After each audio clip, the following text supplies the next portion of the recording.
Pernah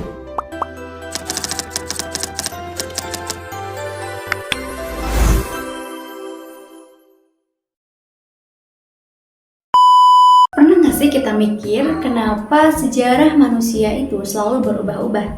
Dari zaman berburu, terus ke kerajaan-kerajaan besar, sampai ke dunia modern seperti sekarang ini yang ditandai dengan adanya pabrik, bank, teknologi, dan lain sebagainya.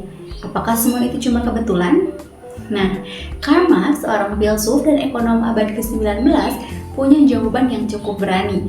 Menurut dia, sejarah manusia itu bukan digerakkan oleh ide-ide besar atau tokoh-tokoh hebat saja, melainkan oleh sesuatu yang lebih mendasar, yaitu cara manusia memenuhi kebutuhan hidupnya.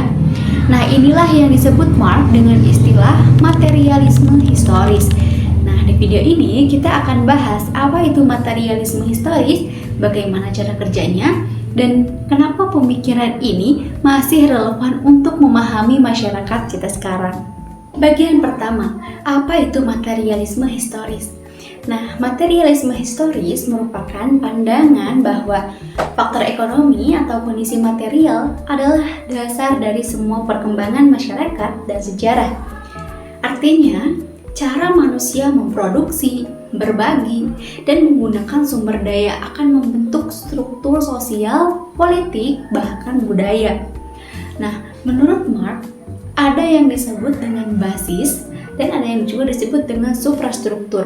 Basis adalah fondasi ekonomi, yaitu alat produksi, teknologi, dan hubungan produksi. Yang kedua, suprastruktur merupakan hal-hal yang dibangun di atasnya seperti hukum, politik, ideologi, dan juga budaya.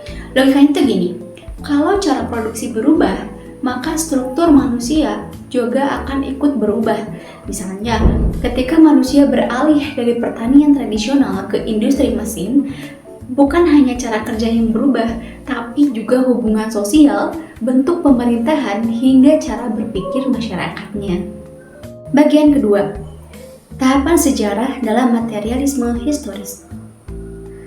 Marx menjelaskan bahwa sejarah manusia itu bergerak melalui tahapan-tahapan yang ditentukan oleh cara produksi. Yang pertama itu ada komunisme primitif, jadi manusia itu hidup sederhana, berbagi hasil, berburu dan meramu tanpa ada kelas sosial. Yang kedua, perbudakan. Ketika muncul pertanian besar dan perang, muncullah kelas yang menguasai budak dan kelas yang diperbudak.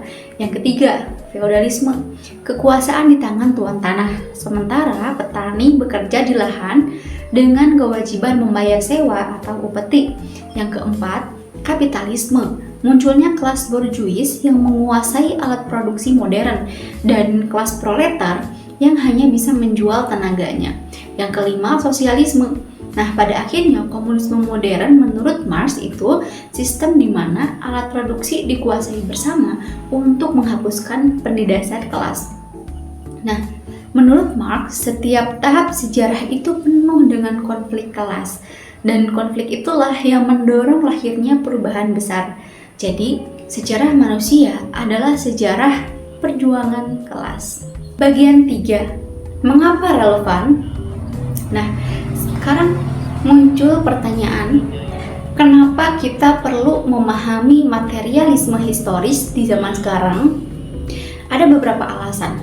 Yang pertama, konsep ini membantu kita menyadari bahwa masyarakat bukanlah sesuatu yang statis. Ia selalu berubah karena perkembangan ekonomi. Kita bisa lihat sendiri, misalnya dengan hadirnya teknologi digital dan otomatisasi. Perubahan ini perlahan menggeser cara kerja, hubungan sosial, bahkan gaya hidup kita. Alasan yang kedua, materialisme historis mengajarkan bahwa di balik setiap ide, hukum, atau politik selalu ada kepentingan ekonomi.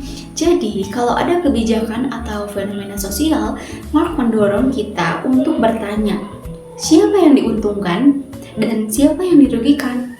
Nah, alasan yang ketiga, pemikiran ini melatih kita untuk melihat sejarah bukan sekedar kisah raja atau pahlawan, tapi sebagai proses panjang yang digerakkan oleh kebutuhan material manusia. Jadi, materialisme historis merupakan cara pandang Marx bahwa sejarah manusia selalu digerakkan oleh basis ekonomi, yaitu cara produksi dan perjuangan kelas. Dari komunisme primitif, feodalisme, kapitalisme, sampai mungkin ke sosialisme, semua bergerak karena manusia berusaha memenuhi kebutuhan hidupnya.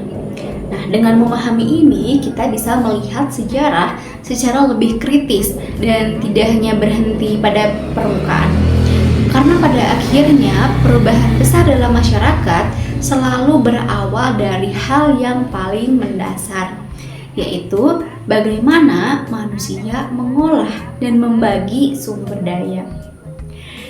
Terima kasih sudah menyimak. Semoga materi ini bermanfaat dan sampai jumpa.